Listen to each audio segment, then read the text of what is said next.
Which living person do you most admire? Huh. That's an interesting one.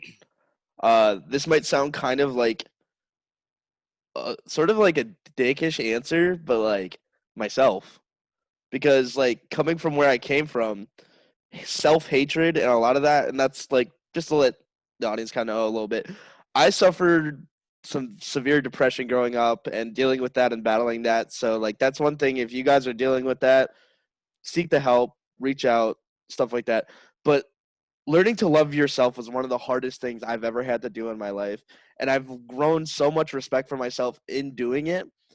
And learning to love myself has elevated my perspective about the world to so many Not different as far levels. as like obviously, like who you or the person you admire is who you are.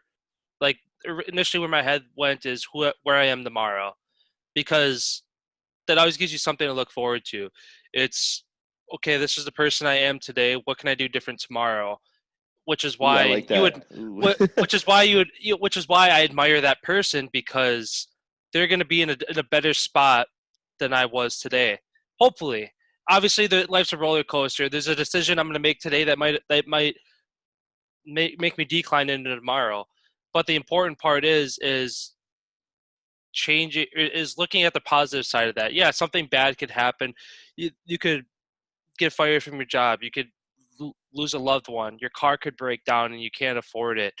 Um, your kid falls and breaks their leg, and it's financially and emotionally tolling for your family. Yes, those are hard things to um, deal with, but kind of like you said, referring back to like your funeral, you can look at these kind of things as sad, and obviously you're not gonna see your kid break their leg and you're not gonna laugh it off and be like, oh, let's go, no, like obviously having that moment of grief is a proper response, but it's always about how do you rebound, and obviously giving yourself that amount of time to grieve and process through it is good, but just don't let yourself get stuck in that gray area for too long. Like